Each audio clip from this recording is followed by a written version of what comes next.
Hello दोस्तों, जय मसीह की Bible story audio Hindi channel में आप सभी का स्वागत है।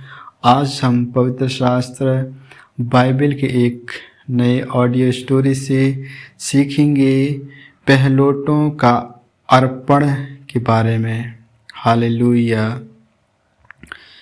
फिर यहोवा ने मूसा से कहा, क्या मनुष्य के क्या पशु के इजराइलियों में जितने अपनी अपनी माँ के जेठे हों उन्हें मेरे लिए पवित्र मानना, वह मेरे ही हैं। अख़मीरी रोटी का पर्व। फिर मूसा ने लोगों से कहा, इस दिन को स्मरण रखो जिसमें तुम लोग दासत्व के घर अर्थात मिस्र से निकल आए हो। यहोवा तुमको वहाँ से अपने हाथ के बल से निकाल लाया। इसमें अख़मीरी रोटी ना खाई जाए। अबीब के महीने में आज के दिन तुम नीले हो, इसलिए जब यहोवा तुमको कनानी, हित्ती, एमोरी, हिब्बी और यबूसी लोगों के देश में पहुँचाएगा, जिससे देने की उसने तुम्हारे पुरखों से शपथ खाई थी और जिसमें दूध और मधु की धाराएं बहती हैं, तब तुम इसी महीने में पर्व मनाना।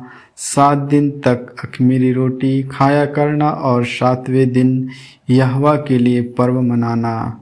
इन 7 दिनों में अख़मीरी रोटी खाई जाए, वरन तुम्हारे देश भर में ना अख़मीरी रोटी ना ख़मीर तुम्हारे पास देखने में आए। और उस दिन तुम अपने अपने पुत्रों को यह कह के समझा देना कि यह हम उसी काम के कारण करते हैं जो यहोवा ने हमारे मिस्र से निकल आने के समय हमारे लिए किया था।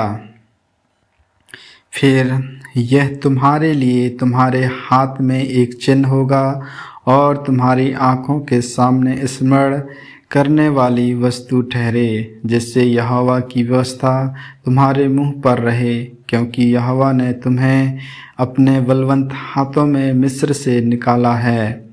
इस कारण तुम इस विधि को प्रति वर्ष नियत समय पर माना करना। पहलौठे।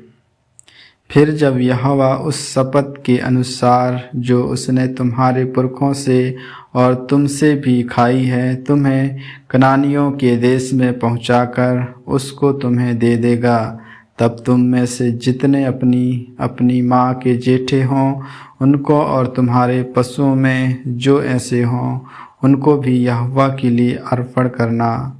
सब नर बच्चे तो यहोवा के हैं, और गदही के हर एक पहलौठे के बदले मेमना देकर उसको छुड़ा लेना। और यदि तुम उसे छुड़ाना ना चाहो तो उसका गला तोड़ देना, पर अपने सब पहलौठे पुत्रों को बदला देकर छुड़ा लेना।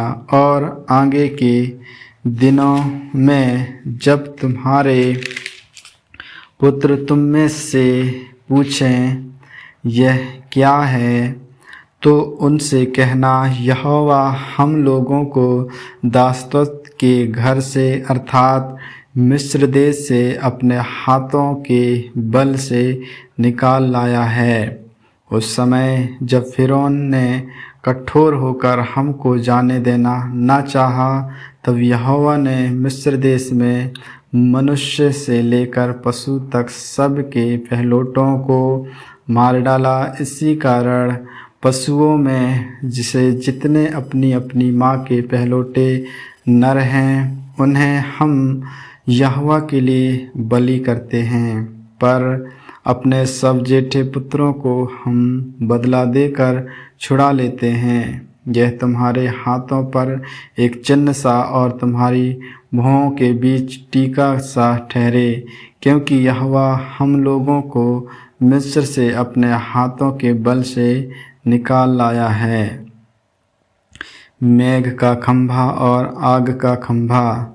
जब फ़िरौन ने लोगों को जाने की आज्ञा दे दी, तब यद्यपि पलिश्तियों के देश में होकर जो मार्ग जाता है वह छोटा था, तो भी परमेश्वर यह सोचकर उनको उस मार्ग से नहीं ले गया कि कहीं ऐसा ना हो कि जब ये लोग लड़ाई देखें तब पछताकर मिस्र को लौट आए।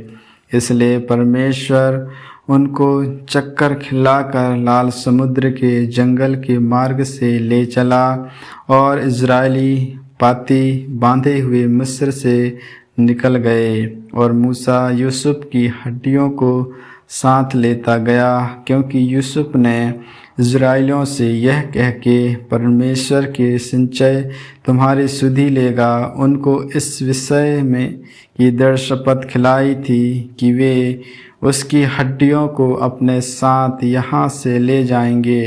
फिर उन्होंने सुक्कोत से कूच करके जंगल की छोर पर एताम में डेरा किया। और यहोवा उन्हें दिन को मार्ग दिखाने के लिए मेघ के खंभे में और रात को उजियाला देने के लिए आग के खंभे में होकर उनके आगे आगे चला करता था, जिससे वे रात और दिन दोनों में चल सके। उसने ना तो बादल के खंभे को दिन में और ना आग के खंभे को रात में लोगों के आगे से हटाया। आमीन आमीन। परमेश्वर इन वचनों को सुनने के द्वारा आप सभी को आशीष दे। आगे की और भी ऑडियो स्टोरी सुनने के लिए Bible story audio Hindi channel को लाइक, सब्सक्राइब और बेल आइकन को दबाएं। सभी प्रिय भाई बहनों को जय मसीह की।